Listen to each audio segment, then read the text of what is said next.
Hello' friends, welcome my mini blog. এয়া আজি মই গাহৰি আৰু ক'লা কচুৰ পিপু বনাম। এতিয়া মই গাহৰিখিনি অকণমান ভাজি লৈ আছোঁ।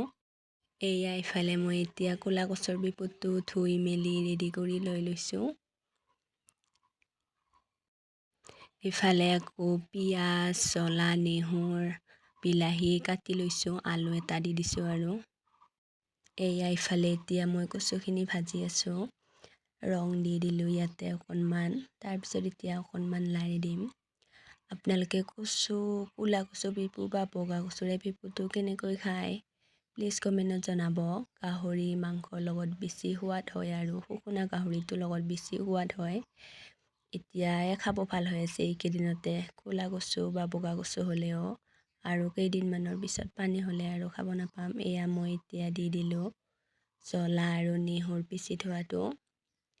তাৰপিছতে অকণমান সময় লাৰি ফালে কচুটো সিজিবলৈ দি দিম। আপোনালোকে কেনেকৈ খায় প্লিজ কমেণ্টত জনাব। জানেই আজিকালি বাৰু চবেই কেনেকৈ খায় ক'লা কচুটো গাহৰি মাংসৰ লগত। আপোনালোকৰ কি খবৰ কমেণ্টত জনাব প্লিজ।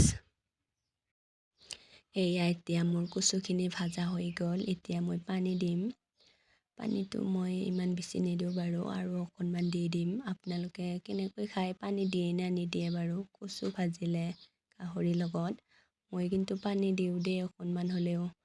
এতিয়া মই ঢাকন মাৰি থৈ দিম অকণমান সময়ৰ কাৰণে। আপোনালোকে কেনেকৈ খায় প্লিজ কমেণ্টত জনাব। কচুত কিন্তু আদা নিদিয়ে দেই, আদা দিলে বোলে খুজতি ধৰে বুলি কয়, সেইটো কাৰণে কচুত আদা নিদিয়ে। এতিয়া মই অকণমান সময়ৰ কাৰণে ঢাকন মাৰি দিম। এতিয়া মোৰ কচুৰে দি খাব পৰা হৈ গ'ল।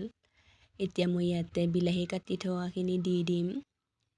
তাৰপিছতে আৰু বেলেগ একো মছলা ব্যৱহাৰ কৰা নাই দেই, কিন্তু কচুত খালি নেহৰু অকণমান আৰু জ্বলা অকণমান দিছোঁ। আপোনালোকে যদি ভিডিঅ'টো ভাল পালে লাইক, শ্বেয়াৰ, কমেণ্ট, ছাবস্ক্ৰাইব কৰি দিবা প্লিজ। এতিয়া কচু হৈ গ'ল খাব পৰা। এতিয়া অকণমান উতলিব দি পেলাই নুমাই থৈ দিম আৰু কচু হৈ গ'ল এতিয়া আমাৰ। আপোনালোকে কেনে দেখিছে বাৰু কালাৰটো? ৰিয়েলত কিন্তু ভালে হৈছে দেই, মোৰ কেমেৰাটো কেনেকুৱা দেখা হৈছে নাজানো বাৰু, সেইটো ৰিয়েলত কিন্তু মজা হৈছে। কচু এনেও মোৰ বিৰাট ভাল পাওঁ কচু খাই, ক'লা কচুৰ পিপু বা বগা কচু হ'লেও যিকোনো কচু খাই ভাল পাওঁ। আজিলৈ আহিলোঁ, বাই।